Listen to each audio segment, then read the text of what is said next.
രാവിലെ മഴ തകർത്ത് പെയ്യാനട്ടാ. രണ്ടുപേരും പുറത്തിറങ്ങി മഴ ആസ്വദിച്ചുകൊണ്ടിരിക്കുകയായിരുന്നു. കൂടെ ഞാനും കുറച്ചു നേരം ഇരുന്നിട്ടാ. ഇന്ന് എനിക്ക് നെടുവന്നൂർ പോകേണ്ട ആവശ്യങ്ങളുണ്ടായിരുന്നു. അതിൻ്റെ കൂടെ കുറച്ച് ഫുഡൊക്കെ ഉണ്ടാക്കി വെക്കാമെന്ന് വിചാരിച്ചിട്ടാ. അങ്ങനെ മീനൊക്കെ വാങ്ങിയിട്ടാണ് ഞാൻ നെടുവന്നൂർക്ക് പോയത്. മാമ്പഴപ്പുളിശ്ശേരിക്ക് വേണ്ട നല്ല മാങ്ങ കിട്ടിയിട്ടുണ്ടായിരുന്നു. പറവൂരെൻ്റെ അമ്മായി എടുത്തു വെച്ചതാണ് കേട്ടോ ഫ്രിഡ്ജിൽ. ഈ ഫുഡ് എനിക്ക് മാത്രമല്ല ഇത്താത്താക്കും ഉമ്മാക്കും വേണ്ടിയിട്ടുള്ളതാണ് കേട്ടോ. ഞങ്ങൾ പോരുമ്പോൾ ഇത് പാക്ക് ചെയ്ത് കുറച്ച് കൊണ്ടുവരികയും ചെയ്യും. മീനും വാങ്ങിയിട്ടുണ്ടായിരുന്നു. പിലോപ്പിയും കിളിമീനും ആണ് കേട്ടോ വാങ്ങിയത്. അപ്പോൾ കുറച്ച് വറുക്കാൻ വേണ്ടിയിട്ട് മസാലയൊക്കെ തേച്ച് വെച്ചിട്ടുണ്ട്. ബാക്കിയുള്ളത് തേങ്ങാപ്പാൽ ഒഴിച്ച് കറിയും വെക്കുന്നുണ്ട്.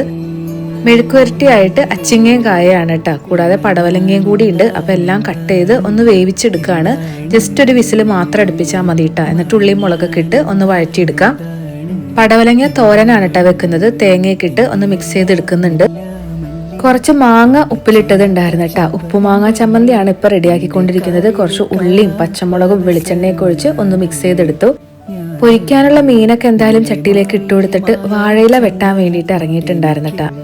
മഴയൊക്കെ ഉള്ളതുകൊണ്ട് തന്നെ ഒരുപാട് അഴുക്കൊന്നുമില്ല. എന്നാലും വെട്ടിയ സ്ഥിതിക്ക് നന്നായിട്ടൊന്ന് കഴുകിയൊക്കെ എടുത്ത് അപ്പോഴാണ് അവിടെ വലിയൊരു കുമ്പളങ്ങ ഉണ്ടായി കിടക്കണ കണ്ടേട്ടാ.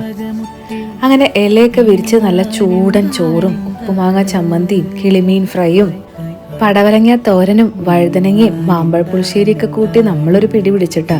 കുറച്ച് കണ്ണിമാങ്ങ അച്ചാറും ഇരിപ്പുണ്ടായിരുന്നു. എൻ്റെ വാപ്പാടെ സിസ്റ്റർ ഉണ്ടാക്കി വെക്കുന്നതാണ് കേട്ടോ. അമ്മായിയാണ് ഞങ്ങളുടെ അച്ചാർ സ്പെഷ്യലിസ്റ്റ്. അപ്പോൾ ഇന്നത്തെ ഊണ് അടിപൊളിയായിരുന്നു. ബാക്കിയുള്ളത് പാഴ്സലൊക്കെ എടുത്തിട്ട് ഞാൻ നേരെ കളമശ്ശേരിക്ക് പോന്നു. അപ്പോൾ ഇന്നത്തെ വീഡിയോ ഇത്രയൊക്കെ ഉള്ളൂ. നാളെ കാണാം.